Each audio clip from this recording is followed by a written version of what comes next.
Salam sejahtera Malaysia. Denyut nadi suara rakyat bergema di channel ini. Sebelum kita mulakan berita pada hari ini, jangan lupa tekan butang subscribe, like dan share. Sila tinggalkan komen anda. Denyut nadi suara rakyat terus bergema di channel ini. Salam sejahtera Malaysia, denyut nadi suara rakyat bergema di channel ini. Selamat tahun baru kepada seluruh rakyat Malaysia.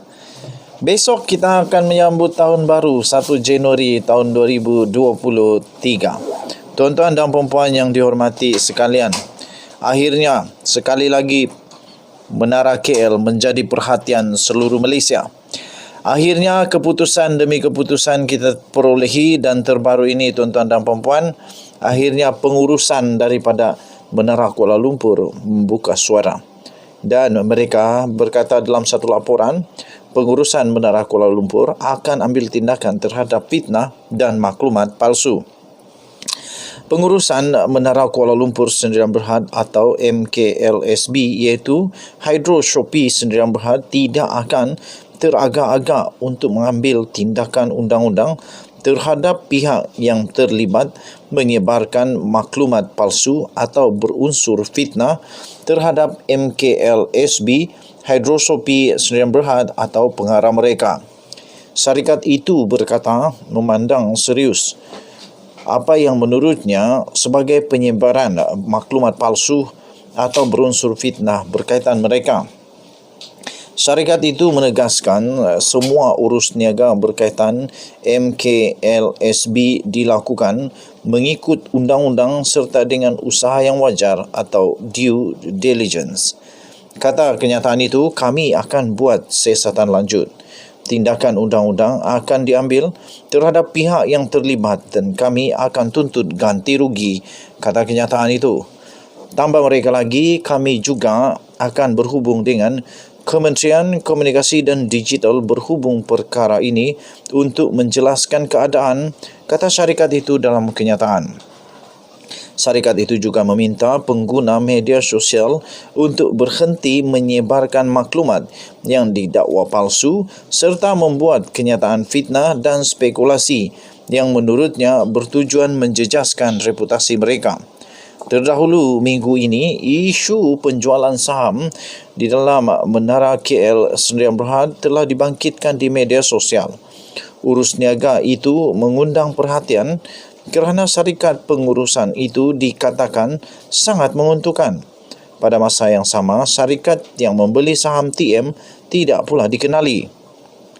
Semalam TM berkata pihaknya memutuskan untuk tidak lagi memegang konsesi bagi pengurusan Menara KL kerana mahu menumpukan kepada perniagaan terasnya iaitu perkhidmatan telekomunikasi. TM juga berkata proses untuk memilih pemegang konsesi baru dibuat oleh kerajaan. SPRM juga telah pun memulakan siasatan dan setakat semalam telah memanggil 3 saksi dan mendapatkan sejumlah dokumen daripada pihak yang berkaitan. Tuan-tuan dan puan-puan yang dihormati sekalian, marilah kita bersama-sama mendoakan, berharap semoga perkara ini dapat diselesaikan dengan baik. Semoga perkara ini akan dapat ditangani oleh SPRM dengan baik. Kita berharap semoga pihak SPRM akan dapat melaksanakan tugas dengan baik. Begitu pula seluruh rakyat Malaysia, kita bertenang-tenang saja. Jangan terlampau gabrah, jangan terlampau melata, jangan terlampau meroyan. Lagi pula ini adalah semua berjalan dalam keadaan yang teratur.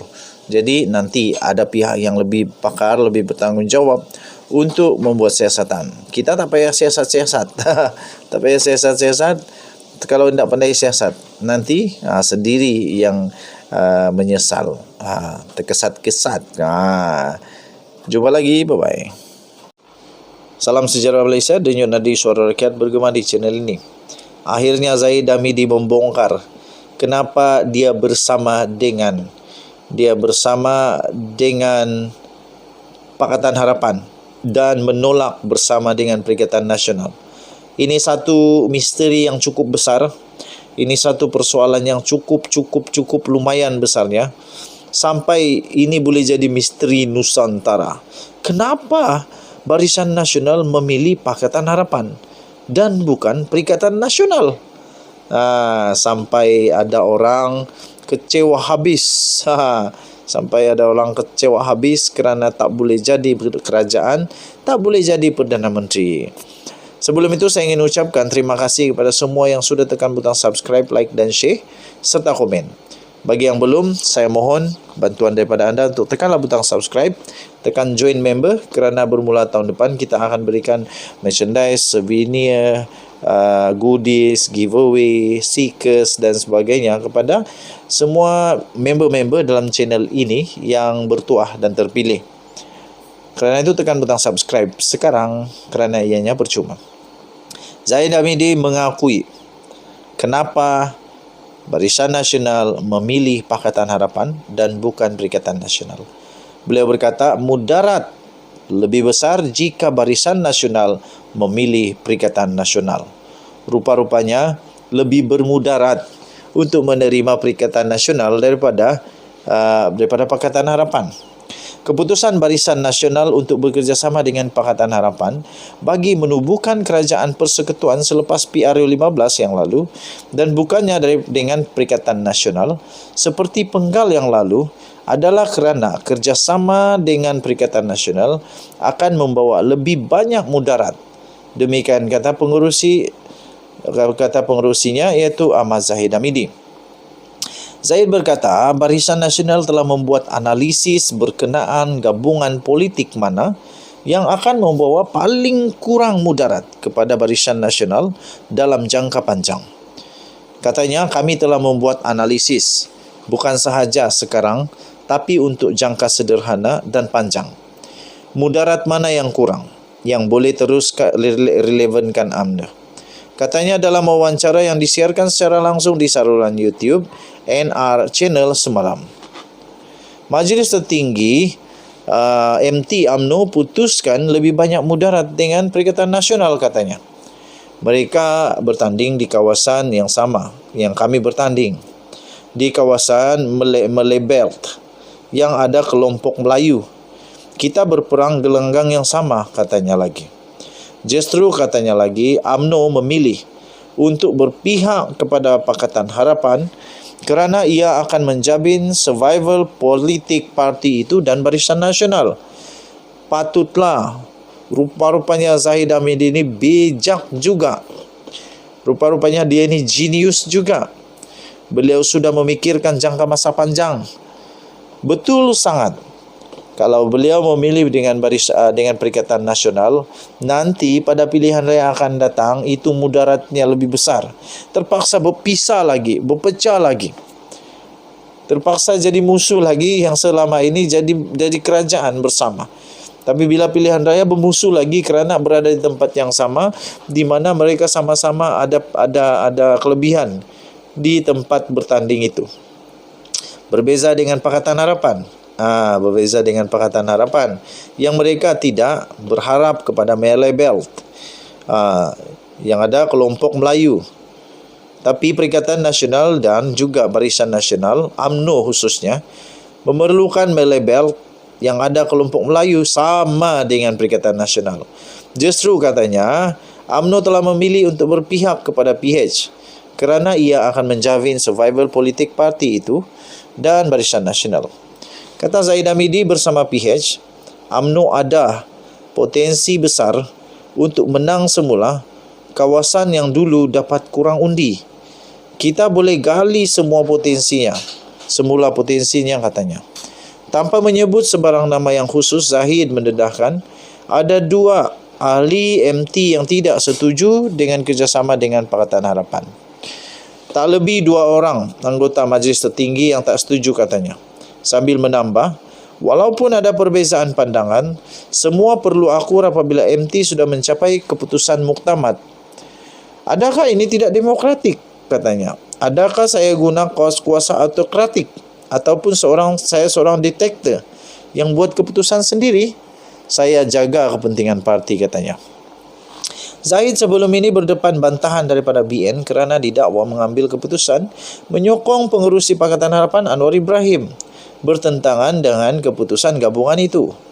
Pemimpin MCA dan MIC juga menggesa Zahid untuk meletakkan jawatan sebagai pengerusi Barisan Nasional. Semalam pula Zahid berkata dia telah pun memaafkan semua pemimpin-pemimpin tersebut dan berkata dia faham mereka berdepan dengan tekanan dalaman yang amat hebat. Timbalan Perdana Menteri itu juga berkata dia telah memaafkan 10 orang ahli Parlimen Barisan Nasional yang dikatakan telah menyokong pengerusi Perikatan Nasional Muhyiddin Yassin untuk menjadi Perdana Menteri yang ke-10. Katanya, janganlah dikenang peristiwa yang sudah berlalu. Mari kita move on. Bentuk gagasan baru. Perkukuhkan parti. Siap siagakan parti untuk hadapi landscape politik baru. Ketepikan perbezaan antara kita, katanya. Tuan-tuan dan puan-puan yang dihormati sekalian, salahkan Dr. M DAP dalam kerajaan.